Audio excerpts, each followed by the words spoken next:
La Iglesia, el Camino de la Fe, le invita a las siguientes actividades. Los viernes, los cultos son a las 7 de la tarde y los domingos, 2 reuniones. A las 11 de la mañana, reunión dominical, y a las 5 de la tarde, culto evangelístico. Los esperamos en la Iglesia, el Camino de la Fe. Estamos ubicados en Avenida Ruiz Cortines, 221 Oriente, Colonia Francisco Quesada, San Nicolás de los Garza, Nuevo León. Teléfonos 83 79 90 60, 83 79 90 68 y 83 34 66 52.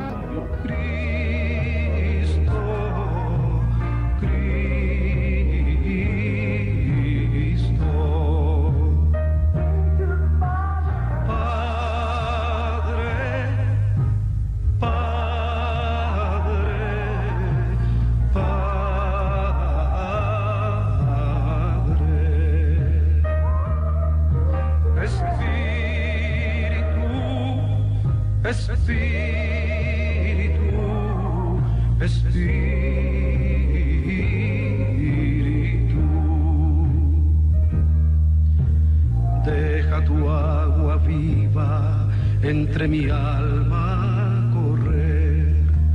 Deja tu Espíritu Santo que tome control de cada situación que cause confusión. Todas mis aflicciones yo entrego a ti.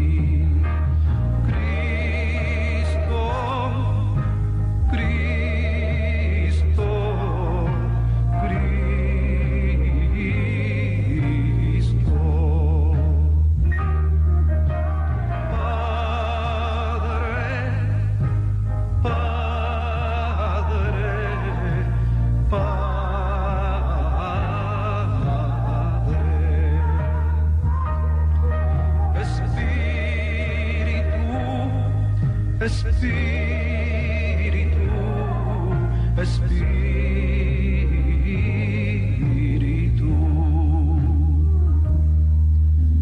ven Espíritu Santo y toma control. Tómame en tus brazos, borra mi temor, atráeme hacia ti y toda duda se irá. Quítame el orgullo y lléname de amor. Cristo, Cristo, Cristo.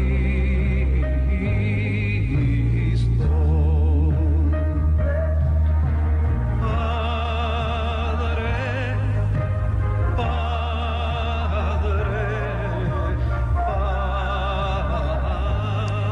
bendiciones en esta hora. Les saludamos y una vez más gracias por estar con nosotros a través de esta programación Tendencias de nuestro tiempo que he llevado a usted los lunes, miércoles y viernes en este mismo horario. Agradecemos su participación al estar escuchando la palabra del Señor. ¿Cuál es la palabra? La que trae vida, trae abundancia, y nos sentimos contentos, agradecidos con Dios porque nos está dando el privilegio de poder expresar la palabra a los cuatro vientos, y no solamente aquí en el estado de Carolina del Norte, sino también en Belchor, Nueva York, ahí donde está la iglesia Roca de Salvación, donde participa nuestro hermano Gamaliel, y queremos agradecer a toda nuestra gente maravillosa que siempre están al pendiente de este programa Tendencias de nuestro tiempo, y a todos nuestros hermanos en las ciudades de México, de los estados de México.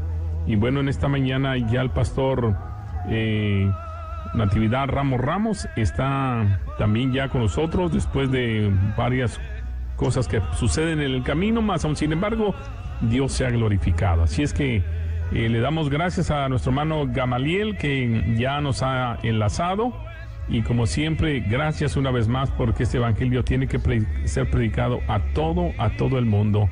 Así es que le damos la bienvenida, Pastor Natividad. Si me está escuchando, adelante, que los micrófonos son completamente suyos. Claro que sí, hermano, y tengo que decir a Dios la gloria, porque en realidad esta mañana, hermano Isaí, estamos de manteles largos en lo personal, porque amamos este evangelio glorioso que nos dio redención, que nos dio vida eterna, que nos dio una nueva vida, y con verdadero gozo participo esta mañana esperando que las cosas que digamos sean una bendición, que tengan significado en el corazón de sus hijos, en mi alma también. Así que gracias a este hermano Isaí, a nuestro hermano Gamaliel y todos nuestros hermanos que nos acompañan en esta serie de mensajes que sigue siendo la ruta ministerial del Señor Jesús. Y le voy a dar una razón, porque yo he aprendido en mis 55 años de ministerio que cuando el Señor le abre una oportunidad y le da un trabajo específico, usted no se puede dar el lujo de dejarlo a medias. Entonces, pensando de esa manera, dije, por supuesto que ¿con qué reiniciamos? Pues en donde vamos, con la ruta ministerial del Señor Jesús, y que ha sido una verdadera felicidad en el alma nuestra. Usted recuerda que el último mensaje que prediqué fue acerca de aquella mujer tomada en adulterio, y que para mí en lo personal es un clásico del perdón de Dios, de esa gentileza, ternura del Hijo de Dios para tratar a el alma nuestra, que yo decía cometieron el más glorioso de los errores aquellos escribas y fariseos, llevándole la oveja perdida al buen pastor. Y vaya que le hizo bien. Pero estamos justamente dentro de esta idea, estamos en Jerusalén en medio de un gran conflicto de debates entre el Señor Jesús y la gente de Jerusalén, los líderes de Jerusalén. Así que el mensaje de esta mañana es la continuación de lo que sucedió después de la mujer que fue perdonada, la mujer tomada en adulterio. Y voy a leer el capítulo 8 del Evangelio de Juan, del versículo 21 en adelante, unos versículos, donde dice hasta el versículo 25. Y díjoles otra vez Jesús: yo me voy y me buscaréis, mas en vuestro pecado moriréis. A donde yo voy, vosotros no podéis venir. Decían entonces los judíos: ¿hace de matar a sí mismo? O sea, ¿se va a suicidar? Que dice: a donde yo voy, vosotros no podéis venir. Y decíales: vosotros sois de abajo, yo soy de arriba. Vosotros sois de este mundo, yo no soy de este mundo. Por eso os dije que moriréis en vuestros pecados. Porque si no creyereis que yo soy, en vuestros pecados moriréis. Y decíanle: ¿tú quién eres? Entonces Jesús les dijo: pues el que al principio también les he dicho. Qué interesante respuesta sin respuesta. Muy bien, mis hermanos, pues el Evangelio de Juan nos ha hecho ser testigos de aquellas cosas que Jesús ha dicho al liderazgo judío, y que lo ha dicho en el lugar llamado de las limonas, o la tesorería del templo. Por cierto, mis hermanos, era este lugar donde se enseñaba lo más selecto de los escribas y fariseos, es decir, los más conocedores, los mejores enseñadores, los que tenían más aceptación. Y lo estoy diciendo de una manera deliberada. Vea usted a estos grandes pensadores del mundo judío del tiempo del Señor Jesús. Ahora, esto que estoy diciendo de que lo más selecto fue dicho por el mismo Señor Jesús, por cierto, en el capítulo 23 de Mateo, verso 2, cuando dijo: sobre la cátedra de Moisés se sentaron los escribas y los fariseos.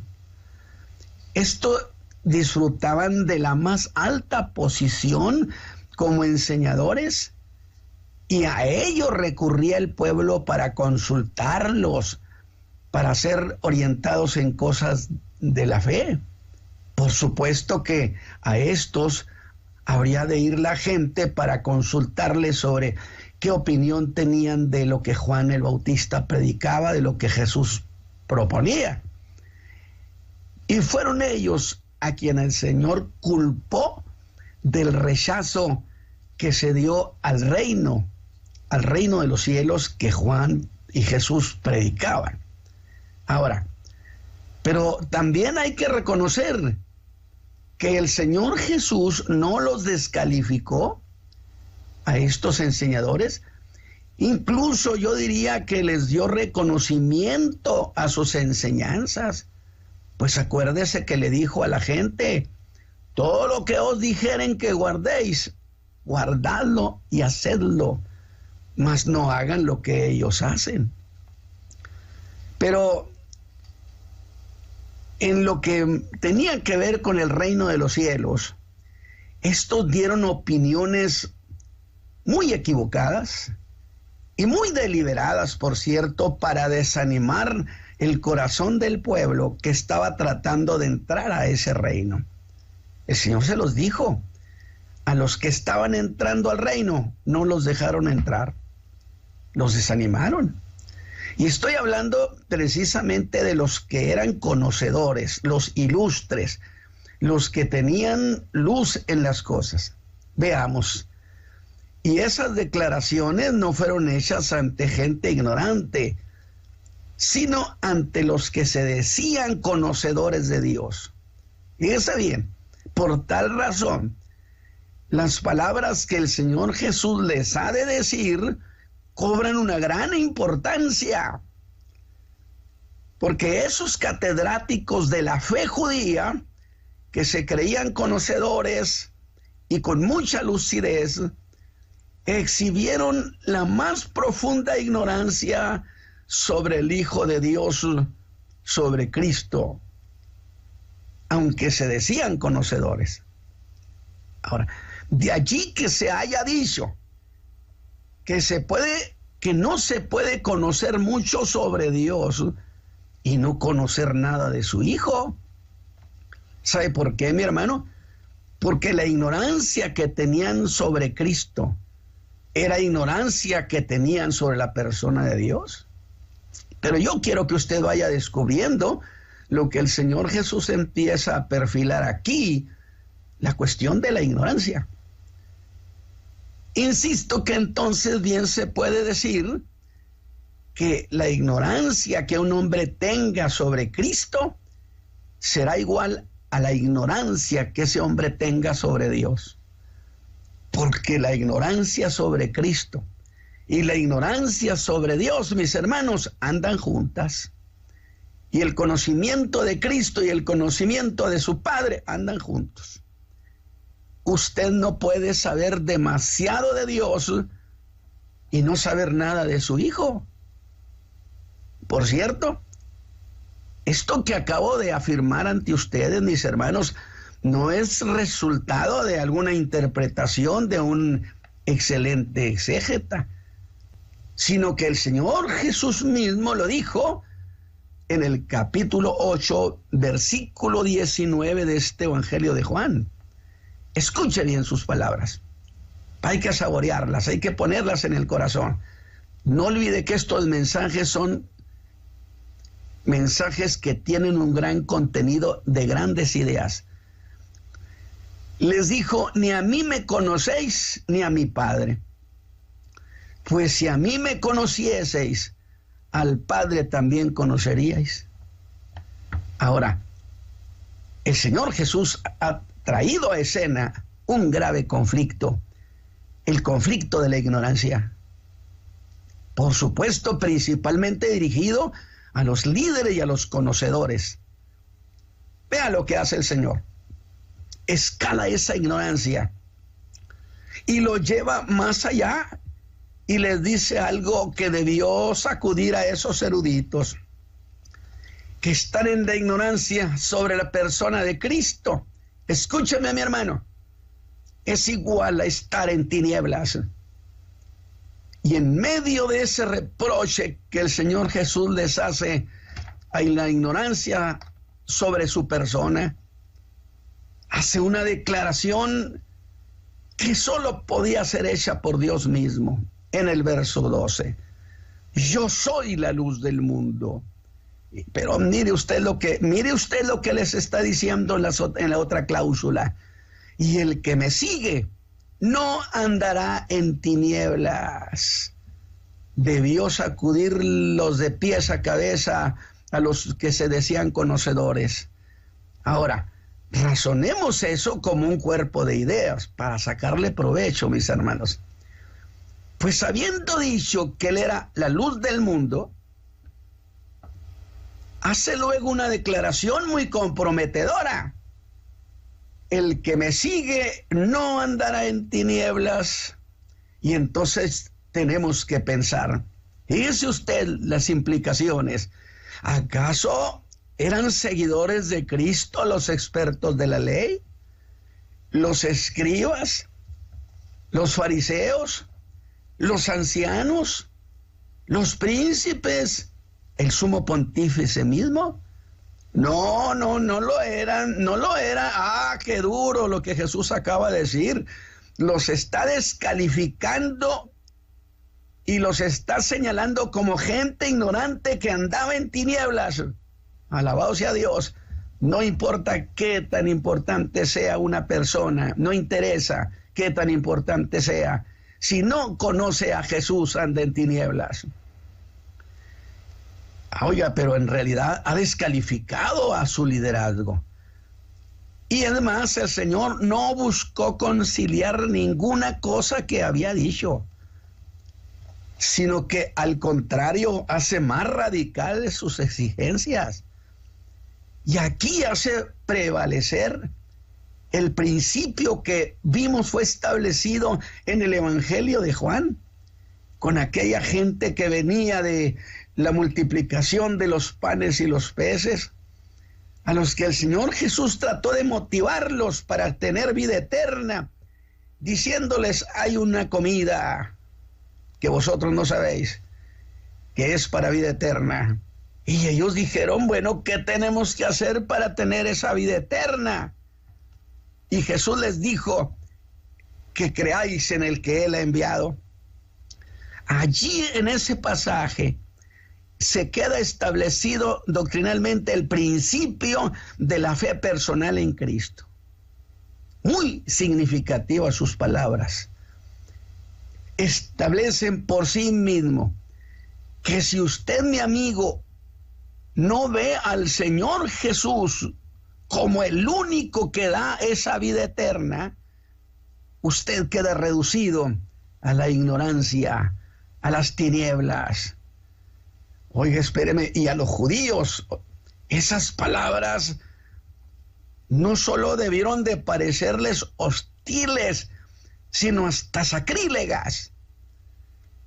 Pues al decir que Él era la luz del mundo, está afirmando que Él era Dios, porque usó el gran yo soy. Algunos han afirmado que Jesús nunca dijo que era Dios. Está lleno de implicaciones donde podemos probar que Jesús era Dios. Yo lo he dicho en alguna ocasión, cuando les dijo el Padre, mi Padre levanta a los muertos. Y yo preguntaría, ¿y por qué el Padre levanta a los muertos? Pues porque es todopoderoso. Y es todopoderoso porque es Dios. Y le da vida al que quiere. ¿Por qué? Porque es soberano. Pero resulta que les dice, el Hijo también hace lo mismo. El Hijo levanta al que quiere. El Hijo levanta a los muertos. ¿Qué está diciéndoles? Les está diciendo que es todopoderoso y que es soberano. No me diga que no está afirmando que era Dios. Seguro que sí. Él estaba afirmando que Él era Dios. Y a esas alturas del liderazgo, el liderazgo ya no ocultaba que querían matarlo. Y Jesús tampoco les ocultaba que era Dios, sino que abiertamente ha implicado ser igual a Dios. Eso le recriminaron el liderazgo judío, para que vea que ellos sí entendieron y muchos ahora no entienden. Y voy a repetir lo que alguien dijo y que me parece muy significativo. Disfrute, saboree esto. Que si Jesús no era lo que decía ser, se dijo hace tiempo, entonces merecía castigo por blasfemo. O por lo menos Jesús debía de ser tenido por digno de compasión. La misma compasión que se le puede tener a un hombre que ha perdido la razón. Porque nadie que no padeciera de sus facultades mentales o que fuera un arrogante en sumo grado se atrevería a hacer las declaraciones que él hizo. O por el contrario decían, Jesús era lo que decía ser, alabado sea Dios. Y si así era, que Jesús era Dios, aquella gente se estaba enfrentando a Dios mismo, entraron en conflicto con Dios. Veamos, y esos eruditos, autoridades, y todos los que no creían en él,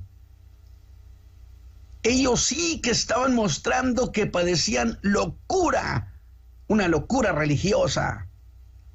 Pero ahora vea esto. Ante ese rechazo a su persona, el Señor abre un nuevo discurso. Disfrutemos, vaya conmigo, pensemos que estamos allí. Y lo hace para escalar el conflicto, levantarlo más alto. Porque ahora les va a decir las consecuencias que han de sufrir los que rechazan creer en él. Mire esto que les dice, que pronto ya no estará con ellos. Usted me va a decir, hermano, sí, que pronto ya no va a estar con ellos, pero luego agrega una aterradora advertencia, que es donde estalló el conflicto. En vuestros pecados moriréis. Alabado sea Dios.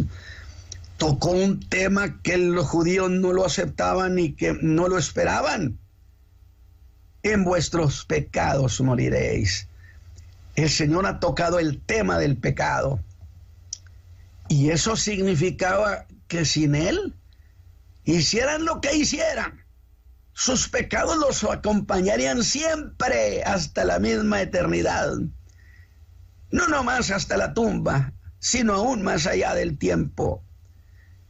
Así que a estas alturas, los judíos y la gente empezaban a mostrar prisa por deshacerse de aquel enfrentamiento. Ve conmigo. Tenían prisa, Jesús los estaba apretando, los estaba llevando a un rincón sin salida. Usted va a ver lo interesante que es esto, a través de estos mensajes. Eso que les acaba de decir en relación a la prisa que tenían por deshacerse de él, era que sin él, ellos jamás podrían deshacerse de sus pecados. Eso es para usted también que me escuche esta mañana. Los siglos no hacen que se borren los pecados, sino la sangre preciosa de Jesucristo. Y para refrescarles la prisa que tenían, les dice, no se preocupen, aún un poco de tiempo estaré con vosotros. Pero agregó la razón de eso. Iré al que me envió, alabado su nombre. Y una vez más, acompaña esta declaración con una segunda advertencia. Ustedes, señores, no pueden venir a donde yo voy. ¿Por qué no? Porque los que habrían de morir en sus pecados, ¿sí? Y quien muere en pecado no tiene manera jamás de ir a donde esté el Señor. Vosotros no podéis venir donde yo estoy. Le negaron su fe. Usted no se muera sin aceptar a Cristo Jesús, porque no podrá ir jamás, aunque rueguen por usted. Si los incrédulos de aquel tiempo morían en sus pecados y no podían ir a donde él estaba, tampoco habrán de ir con él los incrédulos de esta generación. ¿Qué palabras estaba diciendo? Partía el alma. No se hagan ilusiones. No pueden venir sin mí. Nadie puede llegar a mi Padre. Yo soy la puerta. Que gracias a Dios muchos de los que estamos escuchando este mensaje nos ha llevado a encontrar esa puerta y hemos entrado por fe en Cristo Jesús. Y luego les hace una advertencia más. Tercera advertencia. Y les dice, me buscaréis y no me hallaréis. Pero esta palabra no es para esos días solamente. Esta palabra tenía un significado de futuro. Y por 2000 años el pueblo de Israel ha sufrido. Es muy cierto.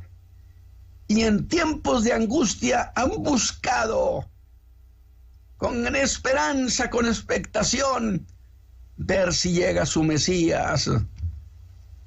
Y Jesús dijo, pero no me hallarán. Y no lo han hallado.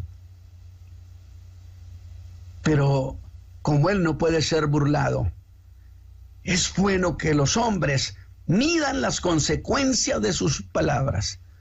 Porque escúcheme bien, mi amigo. Esto no es negociable. A donde yo voy, vosotros no podéis ir. Aunque usted quiera ir a donde Jesús está, no podrá hacerlo si no cree en Él, que murió por sus pecados, si no lo invoca, si no le pide que le dé nueva vida. Pero si usted lo hace, usted va a sentir la seguridad de que la eternidad le irá bien a usted también. ¿Por qué no arriesga una oración? El lenguaje del Señor Jesús ha sido tajante y directo. ¿Sabe por qué, mi hermano? Porque buscaba sacudir sus pobres almas para sacar de ellos, aunque sea un poco de fe.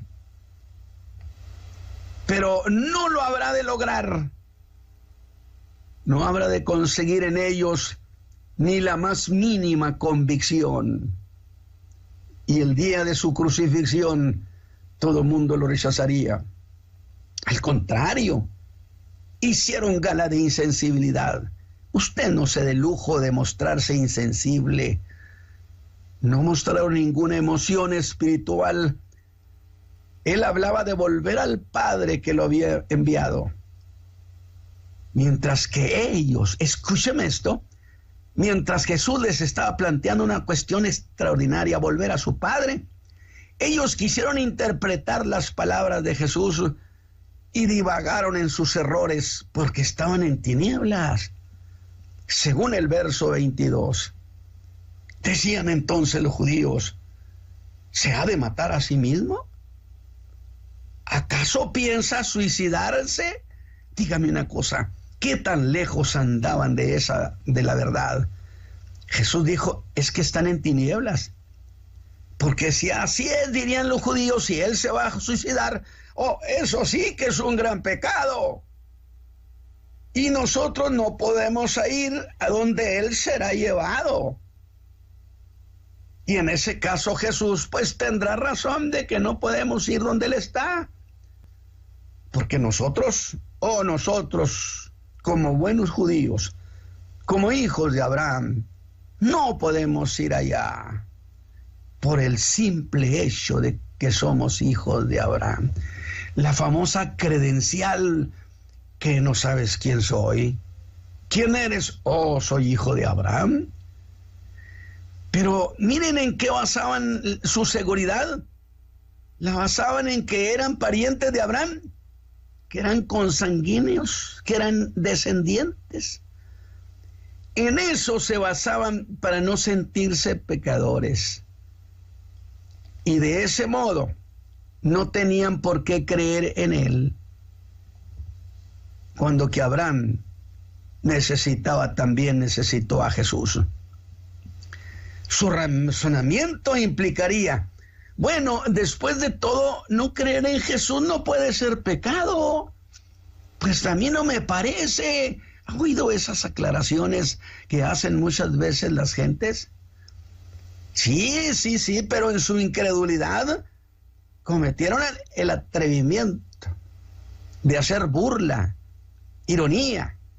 Y mientras ellos hacían eso, sus pies se deslizaban cada vez más hacia su perdición. Y mostraron un gran desinterés por las cosas eternas. Y en su desinterés por las cosas eternas, hicieron conjeturas para hacer burla de sus palabras. Y dijeron, se habrá de ir a los esparcidos allá entre los griegos. Digo, porque es fácil hallarlo. No, quizá se irá a enseñar a los gentiles. Si le hubieran oído con atención, no tenían que haber especulado. Les había dicho con claridad, aún un poco de tiempo estaré con vosotros e iré al que me envió. Cuando la gente oye sin oír, no ponían cuidado a sus palabras. Y no ponían cuidado a sus palabras como tanta gente que escucha este evangelio. No ponen cuidado en sus palabras porque no tienen interés en la persona de Cristo. Y pensarían, bueno, si se va a los gentiles, mire usted el razonamiento tan absurdo y tan desviado. Es que están en tiniebla, dijo Jesús. Si se va a los gentiles, ¿acaso le habrán de creer los gentiles cuando que ni nosotros le creímos? ¿Ve el razonamiento? Menos le van a creerlo a los gentiles. Gloria a Dios. Pero la historia ha desmentido esa versión, porque el mundo gentil sí le creyó y le sigue creyendo. Entre nosotros los gentiles, Jesús es famoso, alabado sea Dios, y seguirá siendo creído. Y salvará a muchos todavía, a muchos. Aunque estoy pensando en las palabras proféticas de Jesús que acaba de decir, me buscaréis, no me hallaréis.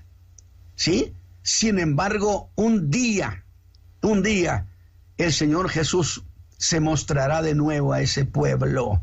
Y entonces le habrán de creer que es el que traspasaron. Alabado sea Dios. Pero por lo pronto, entre nosotros, Jesús es famosísimo. ¿No le parece? ¿No da usted un gloria a Dios porque este evangelio nos ha dado tantas cosas? Y seguirá siendo creído. Salvará a muchos todavía. Posiblemente usted padezca como deficiencia, desinterés sobre la persona de Cristo. ¿Por qué no revisa su alma? Él puede cambiar eso, ese desinterés, convertirlo en un vigoroso entusiasmo. Si el Espíritu Santo toca su vida, usted cambiará su desinterés, incluso su rencor, en amor, como sucedió con Saulo de Tarso, que si bien ya no podría castigar a Jesús, porque según él decía, Jesús estaba muerto y que quedaba fuera de su alcance. Pero entre muchos hijos de Israel dijo, ese Jesús sí ha sido creído. Han creído a ese nombre y me voy a ir sobre el nombre. Y el odio de Saúl se fue hacia el nombre de Jesús. Saulo odió ese glorioso nombre. Por eso diría yo, no debí ser perdonado. Y a los que en él creían, por eso dijo, ciertamente había pensado que debía hacer muchas cosas contra el nombre de Jesús. Pero el Señor se le manifestó y dijo después ese mismo hombre, no fui rebelde a la visión celestial. Deje que el Señor, pídale que si es real las cosas que lo toque. dígaselo, arriésguese. Y se convirtió en el hombre más audaz, más atrevido predicador de Jesucristo, que sacó ese nombre glorioso más allá de las fronteras de Judea y empezó a anunciarlo por los caminos del mundo. Y miles gentiles creyeron en él, invocaban su nombre. Usted esta mañana invoca su nombre. Y empezaron a nacer iglesias de Jesucristo en todas partes donde él llegaba. Y yo le digo a usted, ¿por qué no arriesga una confesión y le dice al Señor, no tengo interés en ti? Dígaselo abiertamente. Pero que si es cierto que Él es lo que dice ser y la Escritura enseña y lo que este predicador está diciendo, que suceda algo con usted. Un hombre dijo a Jesús, si puedes hacer algo por mi hijo endemoniado, hazlo. Y Jesús le contestó con otro, si puedes, pues si puedes creer. Cuando Jesús lo confronta, ¿a cuánto tienes de creer en el alma? Aquel hombre revisó su alma y encontró que aunque quería, no podía creer. Que en él no había nada, ni rastro de fe. Que lo único que había encontrado que tenía en su alma era incredulidad. Pero hizo una petición inteligente que implicaba que el Señor podía hacer algo por él. Alguien escribió que investigó a su alma, no encontró la fe para la liberación de su hijo, pero que su corazón le dijo que era cierto que no podía creer para esa maravilla, pero en él sí creía, por eso le pedía ayuda, no para resolver la posesión de su hijo, sino para resolver su incredulidad. Y le hace una petición hermosísima, hermosísima, la oración hermosa de un incrédulo. Ayuda a mi incredulidad. Era pedir, Señor, que nazca la fe en mí. Señor, estoy atrapado en la desconfianza. Sácame de aquí. ¿Por qué usted no le dice al Señor eso esta mañana? Y a esos que no aceptaron su ofrecimiento, se desligaría de ellos diciéndoles, vosotros sois de abajo y yo soy de arriba. Nada tenemos que ver. Y otra vez los lleva a una situación sin escape, los acorrala. Es lo que vamos a estar viendo, porque ya que eran pecadores, incorregibles, les advierte, si no creyeres que yo soy, en vuestros pecados moriréis. Que en griego significaría, como no han querido creer que yo soy lo que he dicho, no me dan crédito. ¿Qué tanto crédito le da usted al Señor? A sus palabras. Han hecho burla, pensando que no soy digno de confianza. ¿Cómo han de ser perdonados si yo soy el que perdona? No los he persuadido. Y ese bien, si Él es el que perdona, no busque por otra parte. Dios ha encerrado todas las cosas en Jesús su Hijo. El Padre diría, lo que quieras tratar conmigo, ve con mi Hijo. No les ha persuadido porque ustedes no quieren ser persuadidos. Son perdedores incorregibles, mi hermano, y buscando escaparse moralmente. Ya no hallaban qué hacer.